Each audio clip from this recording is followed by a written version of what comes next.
Magandang araw! Kamusta ka?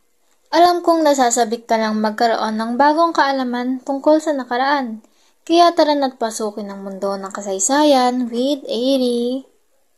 Sa petsang May 28, 1898, ang labanan sa Alapan o Battle of Alapan sa pagitan ng Filipino Revolutionary Forces na pinamunuan ni General Emilio Aguinaldo at ng Spanish Naval Infantry na pinamunuan ni Kapitan Pedro Castilla ay naglaban sa Alapan, Imus, Cavite. Ito ang kauna-unahang militaryong pakikilahok sa makabagong revolusyon laban sa Espanya pagkatapos ng pagbabalik ni Aguinaldo galing sa Hong Kong. Ang mainit at mabangis na laban ay nagsimula ng mga 10 sa umaga at nagtagal hanggang 3 ng hapon. Ang hukbo ng Pilipinas ay nanalo pagkatapos mawala ng bala ng mga Espanyol at sila'y sumuko. Ang mga nahuli na Espanyol kasama ng kanilang kinumpiskang mga baril ay dinala sa Cavite Puerto at ipinakita kay General Aguinaldo.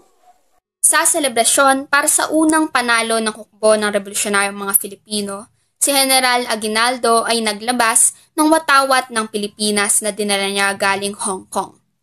At sa presensya ng kanyang mga tauhan ay kanyang inilantad at itinaas ito sa kauna-unahang pagkakataon sa gitna ng napakalaki na palakpakan at mahabang hiyawan para sa malayang Pilipinas sa harap ng Teatro Caviteño.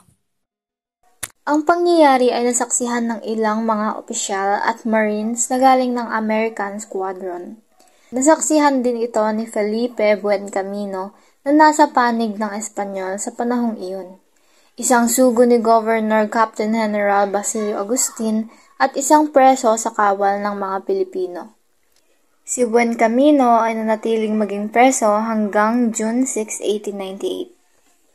Ang labanan sa Alapan ay isang pangyayari na hindi inaasahan. Sa gabi ng paghahanda para sa pangkalahatang pag-aalsa na itinakda sa May 31, 1898, ang hukbo ng revolusyonaryo ng Kawit ay nagsimulang magbigay ng baril at bala sa Alapan, Imus, Cavite. Sa sumunod na araw, May 28, habang nagbibigay pa ng mga baril, ang hukbo ay nakakita ng hanay ng militar ng Espanyol na binubuo ng higit pa sa 270 na naval infantry na pinamunuan ni Kapitan Pedro Castilla. Ang mga kawal ay ipinadala galing sa utos ni Spanish Brigadier General Leopoldo Garcia Peña para sa layunin na sakupin ang iniulat na pagpapadala ng armas. A gentle reminder from Airy Pereños na hindi lamang oras ang ginintuan, kundi pati na rin ng kasaysayan na ating dapat alamin at alalahanin. We hope you enjoyed watching this video about what happened this day in our history. Don't forget to tune in to our next videos and follow our club's social media accounts. See you again in our history with Airy!